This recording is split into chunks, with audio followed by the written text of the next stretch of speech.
A discussão de hoje, como vocês sabem, concentrou-se particularmente até agora nos temas da defesa com base na carta enviada pelo presidente da Comissão Europeia, que abre algumas propostas sobre a implementação dos recursos para a defesa. Obviamente, vocês também sabem que este é um Conselho Europeu informal, portanto não é um Conselho Europeu que decide. É um Conselho Europeu no qual se abre a discussão sobre algumas propostas que estão sendo levadas adiante.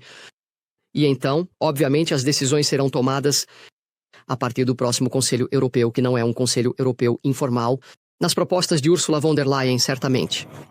Saudamos positivamente o fato de ter sido acolhida uma proposta que a Itália fazia há tempo, ou seja, excluir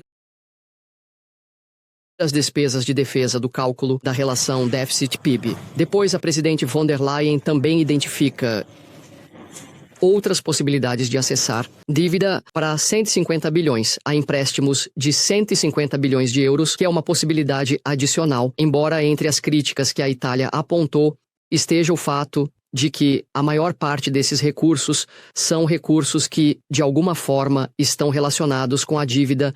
Claramente, quando nações como a nossa, enfim, lidam com a questão da dívida, há riscos que devem ser considerados.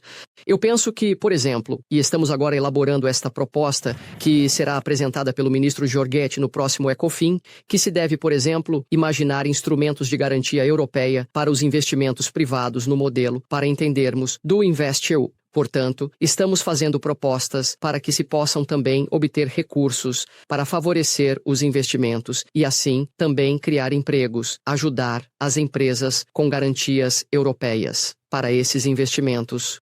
Depois disso, nós conduzimos uma batalha para excluir os fundos de coesão, ou seja, para excluir a possibilidade de que recursos dos fundos de coesão fossem forçadamente desviados para despesas de defesa. Ficou uma cláusula pela qual, certamente, voluntariamente, as nações podem fazer essa escolha. Claramente não podemos impedir que outras nações decidam fazer essa escolha, especialmente aquelas que estão mais expostas. Mas, no que me diz respeito, eu proponho ao Parlamento esclarecer desde já que a Itália não pretende desviar fundos de coesão. São fundos muito importantes para nós na compra de armas. E essa será, obviamente, uma decisão que tomaremos junto com o Parlamento.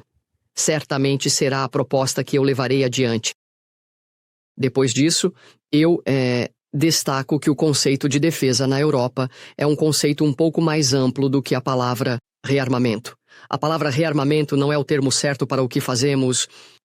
O conceito de segurança e o conceito de defesa, e, portanto, não se trata simplesmente de estar equipado com armas adequadas, o que certamente é um tema, mas, enfim, diz respeito ao tema das matérias-primas, diz respeito ao tema da cibersegurança, diz respeito ao tema das infraestruturas críticas, diz respeito a muitos domínios, dos quais também devemos nos ocupar diariamente, e, portanto, talvez estejamos transmitindo mensagens que, para os cidadãos, não são muito claras, e penso que sobre isso precisamos esclarecer juntos o que estamos fazendo. Depois disso, a discussão continuará sobre a Ucrânia à noite, mas hoje o foco principal foi sobre isso.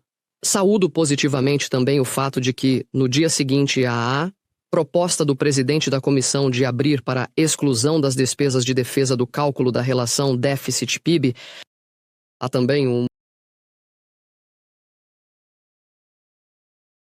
debate que começa a se abrir sobre uma revisão completa do Pacto de Estabilidade e Crescimento. Provavelmente, se algumas das coisas que dissemos quando o novo pacto foi lançado tivessem sido ouvidas um pouco mais na época, hoje não estaríamos enfrentando esta situação, mas é certamente uma notícia que saudamos positivamente. Claramente não diz respeito, na minha opinião, a uma eventual revisão do pacto, apenas a questão da defesa, mas principalmente a questão da competitividade, ou seja, da autonomia estratégica que envolve muitos assuntos que serão objeto, como sabem, do próximo Conselho Europeu. Eu paro por aqui se vocês tiverem perguntas, não tenho muito tempo. Vou às 4 da tarde. Falou-se também da hipótese de mudar tropas europeias para a Ucrânia.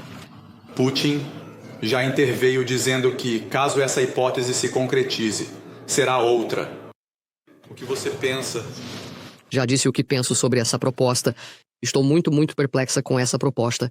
Disse desde o início, não a considero particularmente eficaz, também a considero muito complexa.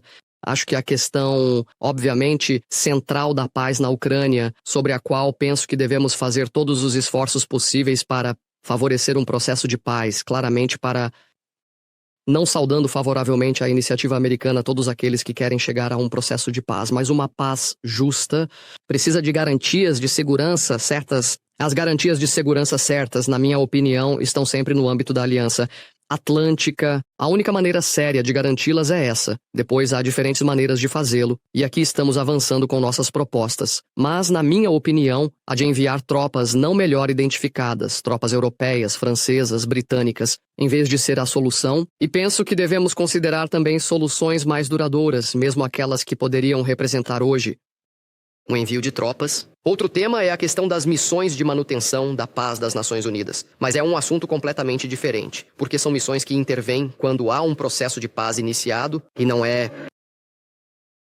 a proposta de que se está falando nestas horas. A Itália continua a solicitar o artigo 5 para a Ucrânia e essa é a proposta que ela fez. Acho que certamente seria muito mais eficaz. Algo diferente da entrada na OTAN, mas é estender a mesma cobertura que os países da OTAN têm também para a Ucrânia. Acredito que isso seria uma garantia de segurança estável, duradoura, efetiva. Mais do que algumas das propostas que estou vendo, e certamente é uma das propostas que colocamos na mesa, está sendo discutido claramente a ser construído, mas é um compromisso que a Itália tem, enfim, um compromisso no qual a Itália está trabalhando, pretende trabalhar, é uma proposta que lançamos. Nós, não por isso, mas achamos que é útil se encontrar, conversar, e então continuamos a trabalhar nisso. Ainda não há elementos concretos sobre essas datas, mas é certamente algo sobre o qual encontrei muito interesse. Enfim, dos interlocutores, me interessa chegar a uma solução que possa ser efetiva e séria, porque nós lutamos por isso. Estes 2 anos, todos os esforços que fizemos, 3 anos, peço desculpas, todos os esforços que fizemos, eu disse muitas vezes, eram para alcançar uma paz justa. Uma paz que tivesse regras, e hoje, graças a esse trabalho, existem as condições, porque se nós não tivéssemos apoiado a Ucrânia, hoje não estaríamos falando de paz. Isso eu lembro a todos aqueles que dizem que somos nós, até mesmo que sou eu que desencadeei a guerra na Ucrânia. Ouvi dizer nessas coisas loucas que às vezes escuto. Trabalhamos simplesmente para que não houvesse uma invasão da Ucrânia, para que a Ucrânia permanecesse de pé e para que houvesse condições adequadas para sentar-se à mesa. Hoje chegamos a esse momento e é preciso colher os frutos dos sacrifícios que fizemos. Agradeço a vocês, boa noite.